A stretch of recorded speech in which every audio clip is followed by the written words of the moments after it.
உன் வாழ்க்கையின் பயணத்திலே நீ கலங்கி நிற்கையில்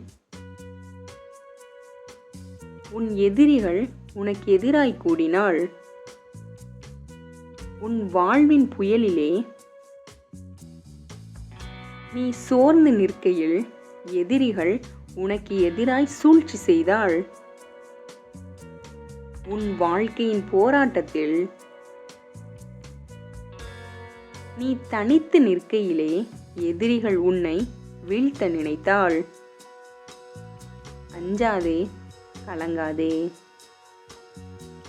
கர்த்தர் உனக்கு துணை நிற்பார். அவர் துணை எப்போதும் உனக்கு உண்டு. உனக்கு எதிராய் எழும்பும் ஆயுதம் அவர் முன்னே தோற்குமே.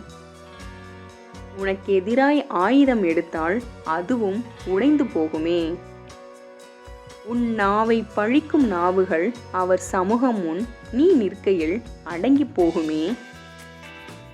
அவர் ஊழியன் நீயானால் அவர் நீதி உனக்கு உண்டு. அவர் கரம் உன்னை தாங்கும். அவர் அன்பில் நீ நிலை நிற்பாய். எதிர்ப்புகள் தோல்வியடையும். எதிரிகள் மாறுவார்கள்.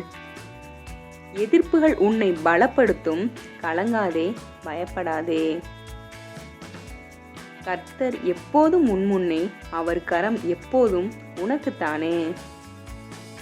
இதோ உனக்கு விரோதமாய் கூட்டம் கூடினால் அது என்னாலே கூடுகிற கூட்டமல்ல. எவர்கள் உனக்கு விரோதமாய் கூடுகிறார்களோ அவர்கள் உன் பட்சத்தில் வருவார்கள். உனக்கு விரோதமாய் உருவாக்கப்படும் எந்த ஆயுதமும் வாய்க்காதே போம். உனக்கு விரோதமாய் நியாயத்தில் எழும்பும் எந்த நாவையும் நீ குற்றப்படுத்துவாய். இது கர்த்தருடைய ஊழியக்காரரின் சுதந்திரமும் என்னால் உண்டான அவர்களுடைய நீதியுமாய் இருக்கிறதென்று கர்த்தர் சொல்லுகிறார். ஆமேன். கர்த்தருடைய பரிசுத்த நாமத்திற்கு மகிமை உண்டாவதாக. ஆமேன்.